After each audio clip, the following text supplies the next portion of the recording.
Well,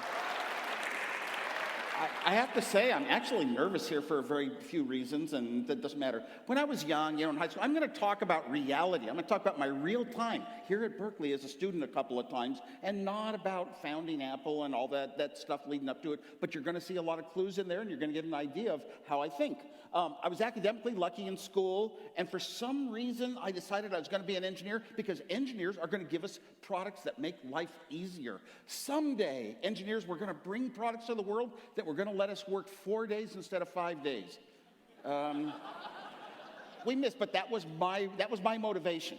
I was also very strongly motivated towards education. And of course, the culmination of your education is often the university. And university is education which leads to success. And success should make you happy. I like to cut things out. When I'm designing a circuit and there's 10 little parts in between the middlemen, get rid of them, figure out a way to get things done simply with the fewest parts. And I said, go straight to the happiness. So I came up with the formula. H equals S minus F.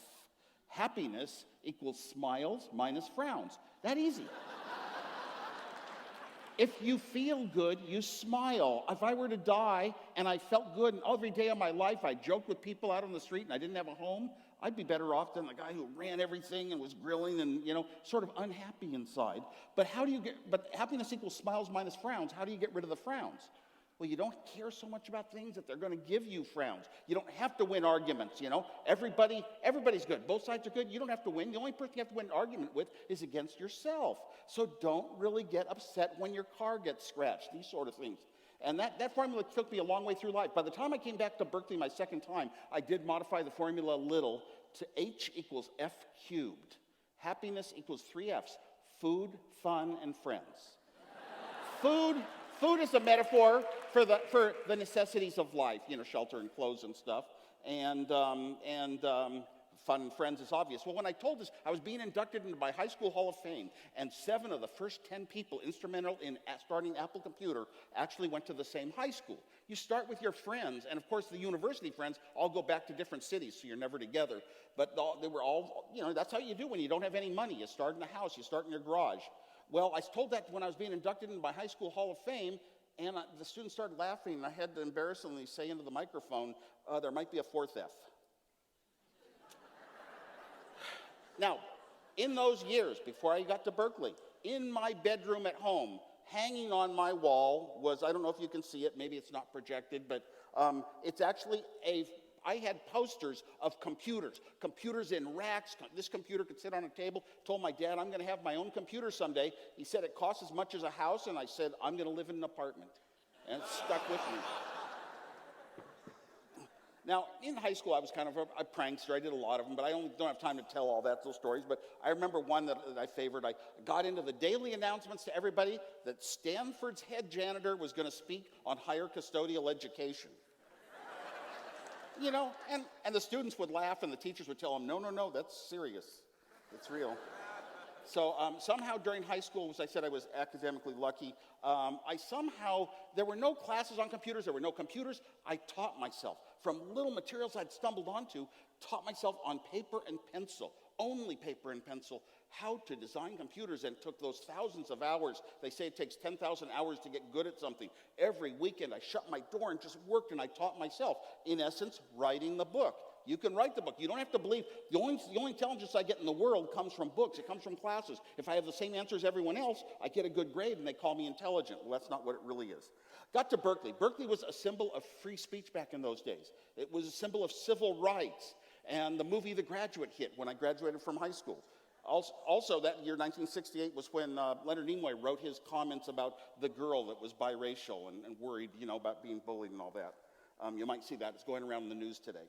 Well, got here. Vietnam War was going on, and I had become a pacifist. I thought brain over brawn. Some people are strong, they have force, they have power, they have wealth, and some people use their brain and figure things out and do things smartly, and I wanted to be on the brain side. And I also became a pacifist as far as wars go and things like that. But here I got to Berkeley, famous for, tear gas in people's parks and all that. And there was a protest going on. Like my first day here, there was a protest going on out in some field. And I went and I joined in with all these people, and I was all alone. I wasn't with anyone, just watching what's going on. And all of a sudden, some cops drove up. And they got out, and they were in heavy armaments. They started marching towards us. And I was too scared to run. Everyone else ran away. I thought, you run from a cop, you're guilty, right? So I waited there, and the cops came up to me, and I said, what do? I don't know what to do. They said, run.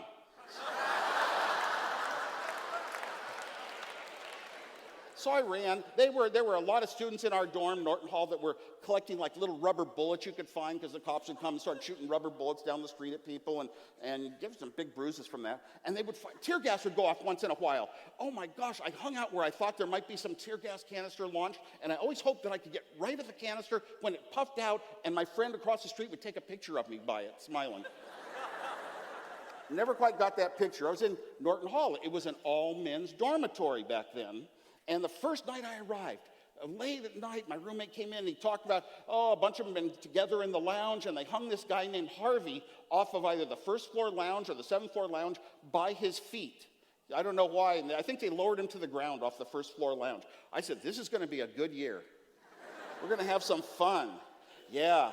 I designed this little big slingshot made of 4 rubber bands, tied to 4 rubber bands, tied to 4 rubber bands. You could stretch it across a dorm room all the way out into the hallway and shoot an egg across Durant, and it would hit the payphone.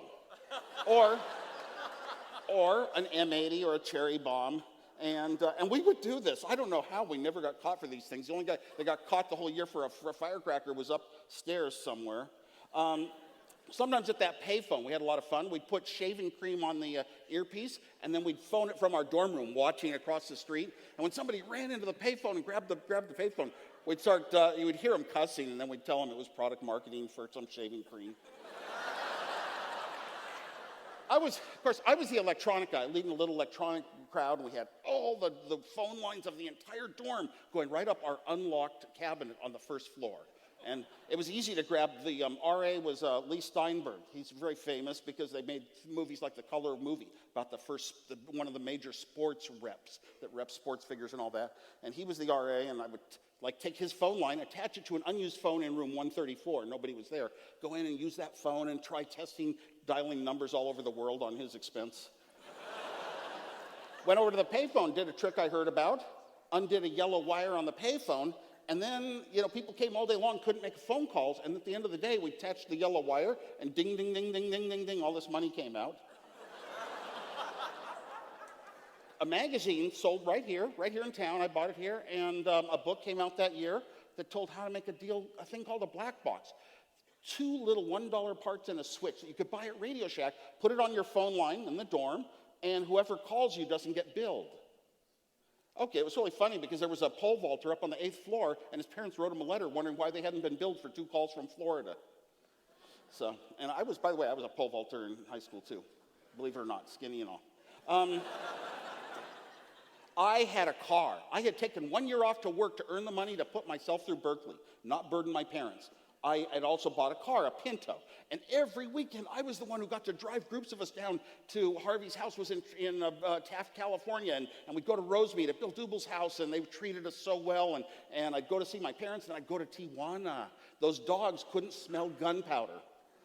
So I'd buy the big M80s and cherry bombs and drive back to the dorm, man. Our carpet was just totally burnt the whole way, and the only guy that got caught, as I said, was upstairs.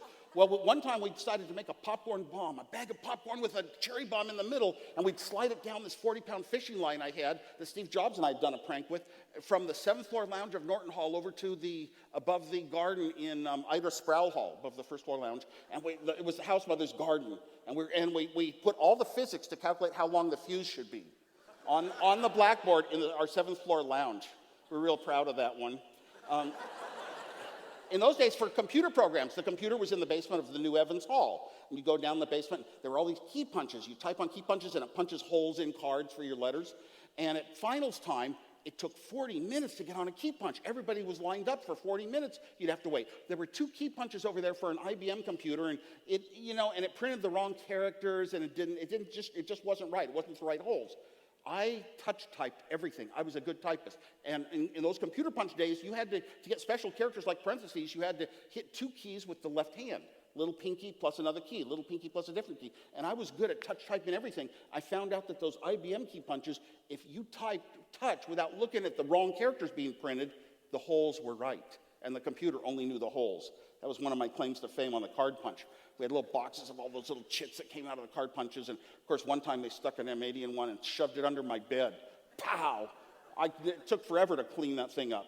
Another time, we had a food service, and I'd bring back saltine crackers. I had stacked up 17 pounds worth of saltine crackers in my dorm room on the shelf just inside the door.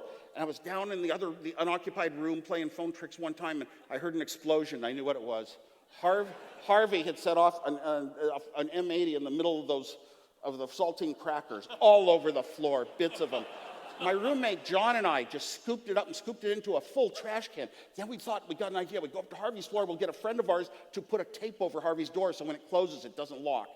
And then Harvey discovered the tape. So then we went down by Harvey's room, and there was a fire escape. And the fire escape had a window that you could open, and right there was Harvey's window at right angles to it, and he had no window was open, no screen on it.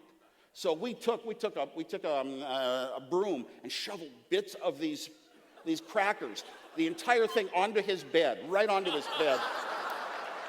And the RA came up with a vacuum cleaner to help him clean it up because he was kind of pissed, and they accidentally plugged in the vacuum cleaner in blowing mode. I loved typing a lot. I loved typing. I beat the girls in high school at typing too, actually, which was unheard of in those days. And I would type people's papers. In those days, you type, you can't make a single mistake, or you have to go back and correct it with whiteout. This wasn't like today's computer, word processing days. I would type a paper all night long till 6 in the morning and charge 5 cents.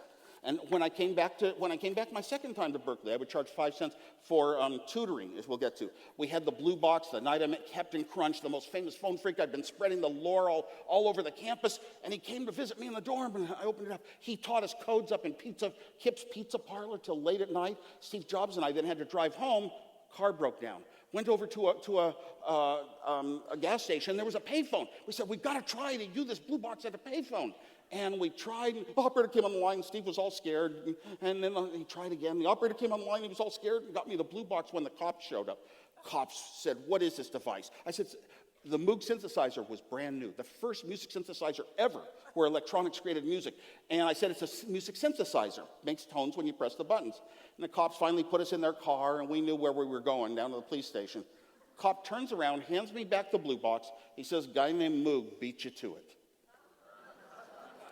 Oh my God, that they were bamboozled.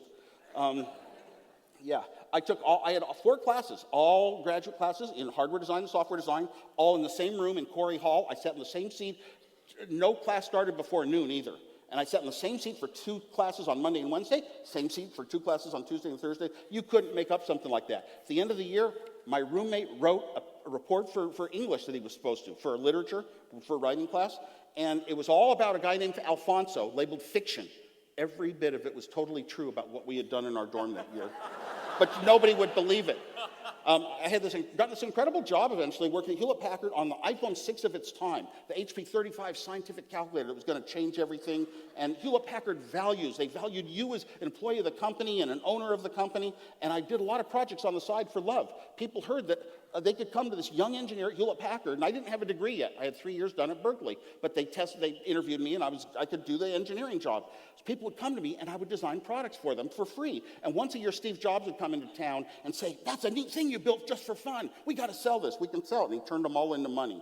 Homebrew Computer Club had a lot of college professors and academics talking about the social revolution that was going to come when we had our own computer, and that eventually led to me building a computer, giving it away for free. I was a hero at the club. I actually took Steve Jobs, don't believe the movie, where it shows him taking me to a club, and he...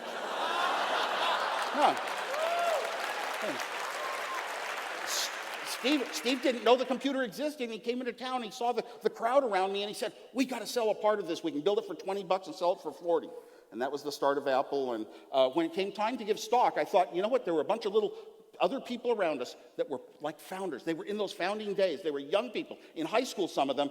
And you know what? How come a few of us at the top got this incredible riches when we went public with our stock, and they didn't seem to get anything? They didn't get stock or anything, and you might have seen that in the movie. And so I actually took 20 million of today's dollars of my own stock, and I gave it to 5 of those young people that have been with us. Because why would I have done anything if I didn't have friends around talking about this is a good thing to do? And then to 80 other employees, I sold...